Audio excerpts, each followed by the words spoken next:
Eventos finais, capítulo 3. Quando sucederão estas coisas? Os discípulos interrogam a Cristo acerca de sua volta. As palavras de Cristo foram proferidas aos ouvidos de grande número de pessoas. Mas quando ele se achava só, sentado sobre o Monte das Oliveiras, Pedro, João, Tiago e André foram ter com ele. Dize-nos, perguntaram, quando serão estas coisas, e que sinal haverá da tua vinda e do fim do mundo? Jesus não respondeu aos discípulos falando em separado da destruição de Jerusalém e do grande dia de sua vinda. Misturou a descrição dos dois acontecimentos. Houvesse desenrolado perante os discípulos os eventos futuros, segundo ele os via, e não teriam podido suportar esse espetáculo.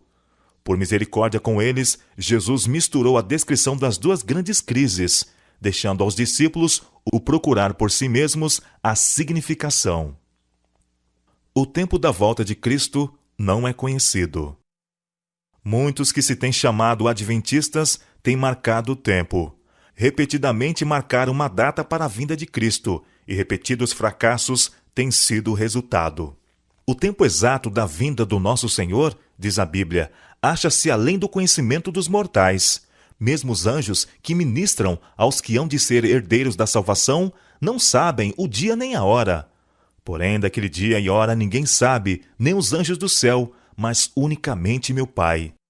Não devemos saber o tempo exato para o derramamento do Espírito Santo ou para a vinda de Cristo. Por que Deus não nos deu esse conhecimento? Porque se o fizesse, não faríamos correto uso dele.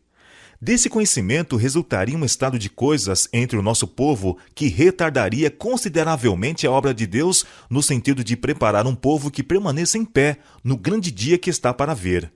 Não devemos viver em excitação quanto ao tempo. Não sereis capazes de dizer que ele virá dentro de 1, 2 ou 5 anos, nem deveis protelar sua vinda, declarando que talvez não ocorra dentro de 10 ou 20 anos. Aproximamo-nos do grande dia de Deus. Os sinais estão se cumprindo, e, no entanto, não temos uma mensagem que nos diga o dia e a hora do aparecimento de Cristo. O Senhor ocultou isso prudentemente de nós, para que sempre estejamos num estado de expectativa e de preparação para o segundo aparecimento de nosso Senhor Jesus Cristo nas nuvens do céu. O tempo exato da segunda vinda do Filho do Homem é mistério de Deus. Nossa mensagem não é a de marcar tempo. Não pertencemos à classe de pessoas que definem o exato período de tempo que decorrerá antes da segunda vinda de Jesus com poder e grande glória. Alguns marcaram certo tempo, e quando esse tempo passou, seu espírito presunçoso não aceitou a repreensão, e eles têm marcado diversas outras datas. Numerosos malogros sucessivos caracterizaram-nos, porém, como falsos profetas. Deus não dá a nenhum homem uma mensagem de que decorrerão 5, 10 ou 20 anos antes que termine a história deste mundo. Ele não quer dar um pretexto para os seres viventes adiarem a preparação para o seu aparecimento. Não quer que alguém diga a mesma coisa que o servo infiel. Meu Senhor está demorando muito para voltar, pois isso conduz à temerária negligência das oportunidades e privilégios concedidos para preparar-nos para aquele grande dia. Marcar tempo ocasiona descrença. Por isso que passou repetidamente a data marcada, o mundo está hoje em mais positivo estado de incredulidade do que antes, com respeito ao próximo advento de Cristo. Consideram com aborrecimento os fracassos dos que marcaram tempo, e por isso que os homens têm sido assim enganados, dão costas à verdade consubstanciada pela palavra de Deus, de estar às portas o fim de todas as coisas. Entendo que o irmão Daniels tem, por assim dizer, marcado o tempo, afirmando que o Senhor virá dentro de 5 anos. Pois bem, espero que não se alastre a impressão de que marcamos tempo, que não se faça tais comentários. Eles não produzem nenhum benefício. Não procureis obter um reavivamento com base em algo dessa natureza, mas seja usada a devida cautela em toda a palavra proferida, para que pessoas fanáticas não se aproveitem de alguma coisa para produzir um excitamento, entristecendo assim o Espírito do Senhor. Não precisamos incitar as paixões das pessoas para provocar agitações em que sejam instigados sentimentos e os princípios não assumam o controle. Acho que temos de estar de sobreaviso de todos os lados, porque Satanás está em atividade para fazer tudo o que estiver ao seu alcance, a fim de insinuar seus ardis e artimanhas que sejam poder para causar dano. Qualquer coisa que cause agitação e produza excitação por motivos errôneos deve ser temida, pois certamente haverá reação. Sempre haverá movimentos falsos e fanáticos feitos na igreja por pessoas que pretendem ser dirigidas por Deus. Pessoas que correrão antes de serem enviadas e darão dia e data para o cumprimento da profecia não cumprida. O inimigo se agrada de que assim procedam, pois seus sucessivos fracassos e direção em sentido falso causam confusão e incredulidade. Nenhuma profecia de tempo além de 1844. Declarei positivamente na reunião campal de Jackson a esses grupos fanáticos que estavam fazendo a obra do adversário das almas. Achavam-se em trevas. Eles pretendiam possuir grande iluminação quanto ao fim do tempo de graça em outubro de 1844. Declarei ali em público que o Senhor fora servido de mostrar-me que não haveria nenhum tempo definido na mensagem dada por Deus desde 1844. Nossa posição tem sido a de esperar e vigiar, sem proclamações de algum tempo para interpor-se entre o fim dos períodos proféticos em 1844 e o tempo da vinda de nosso Senhor. O povo não terá outra mensagem sobre um tempo definido. Depois desse período de tempo, estendendo-se de 1842 a 1844, não pode haver um traçado definido do tempo profético. A contagem mais longa vai até o outono de 1844. Ellen White esperava a volta de Cristo em seu tempo. Foi-me mostrado o grupo de pessoas presentes à assembleia. Disse o anjo. Alguns, alimento para os vermes, alguns submetidos às 7 últimas pragas. Alguns estarão vivos e permanecerão sobre a terra para serem transladados por ocasião da vinda de Jesus. O tempo é curto, por isso devemos trabalhar com diligência e redobrada energia. Nossos filhos talvez nunca ingressem na faculdade. Na realidade, não é prudente ter filhos agora. O tempo é curto, os perigos dos últimos dias estão sobre nós, e as criancinhas, em grande parte, serão levadas antes disso. Nesse século do mundo, quando as cenas da história terrestre em breve hão de terminar e estamos prestes a entrar no tempo de angústia, tal como nunca houve, quanto menor o número de casamentos realizados, tanto melhor para todos, homens e mulheres. Chegará a hora, não está muito distante, e alguns de nós, que agora cremos, estarão vivos sobre a terra, e verão confirmar-se a predição, e ouvirão a voz do arcanjo e a trombeta de Deus ecoar de montanhas, de planícies e do mar, as partes mais longínquas da terra. O tempo de prova está exatamente diante de nós, pois o alto clamor do terceiro anjo já começou na revelação da justiça de Cristo, o Redentor que perdoa os pecados. A demora explicada.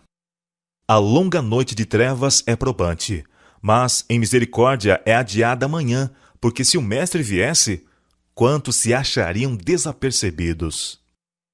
Houvessem os adventistas, depois do grande desapontamento de 1844, sustido firme sua fé e seguido avante unidos, segundo a providência de Deus lhes abriu o caminho, recebendo a mensagem do terceiro anjo e no poder do Espírito Santo, proclamando-a ao mundo, haveriam visto a salvação de Deus. O Senhor teria operado poderosamente com os esforços deles. A obra haveria sido concluída, e Cristo teria vindo antes para receber seu povo, para dar-lhe o seu galardão. Não era a vontade de Deus que a vinda de Cristo houvesse sido assim retardada. Por 40 anos, a incredulidade, a murmuração e a rebelião excluíram o antigo Israel da terra de Canaã. Os mesmos pecados têm retardado a entrada de Israel na moderna Canaã celestial. Em nenhum dos casos houve falta da parte das promessas de Deus. É a incredulidade, a mundanidade, a falta de consagração e a contenda entre o professo povo de Deus que nos tem detido neste mundo de pecado e dor por tantos anos. Houvesse a Igreja de Cristo feito a obra que lhe era designada, como ele ordenou, o mundo inteiro haveria sido antes advertido, e o Senhor Jesus teria vindo à terra em poder e grande glória. As promessas de Deus são condicionais. Em suas mensagens aos homens, os anjos de Deus apresentam o tempo como sendo muito breve. Assim me tem sempre sido apresentado. Verdade é que o tempo se tem prolongado além do que esperávamos nos primitivos dias desta mensagem. Nosso Salvador não apareceu tão breve como esperávamos. Falhou, porém, a palavra de Deus? Absolutamente. Cumpre lembrar que as promessas e as ameaças de Deus são igualmente condicionais. Talvez tenhamos de permanecer muitos anos mais neste mundo por causa da insubordinação, como aconteceu com os filhos de Israel. Mas, por amor de Cristo, seu povo não deve acrescentar pecado a pecado, responsabilizando a Deus pela consequência de seu próprio procedimento errado. Pelo que Cristo está esperando. Cristo aguarda com fremente desejo a manifestação de si mesmo em sua igreja. Quando o caráter e Cristo se reproduzir perfeitamente em seu povo, então virá para reclamá-los como seus. Todo cristão tem um privilégio, não só de esperar a vinda de nosso Senhor Jesus Cristo, como também de apressá-la. Se todos os que professam seu nome produzissem fruto para sua glória, quão depressa não estaria o mundo todo semeado com a semente do Evangelho. Rapidamente amadureceria a última grande seara e Cristo viria recolher o precioso grão. Dando o Evangelho ao mundo, está em nosso poder apressar a volta de nosso Senhor. Não nos cabe apenas aguardar, mas apressar o dia de Deus. Ele pôs ao nosso alcance, mediante a cooperação com Ele, levar esta cena de miséria a termo. Um limite à clemência de Deus. Com infalível precisão, o Ser Infinito ainda mantém, por assim dizer, uma conta com todas as nações. Enquanto sua misericórdia se oferece com convites ao arrependimento, esta conta permanecerá aberta. Quando, porém, os algarismos atingirem um certo total que Deus fixou, começa o ministério de sua ira. Deus mantém um registro das nações. Os números estão se avolumando contra elas nos livros do céu. E quando se houver tornado uma lei que a transgressão do primeiro dia da semana será enfrentada com punições, então sua medida estará cheia. Deus mantém uma conta com as nações.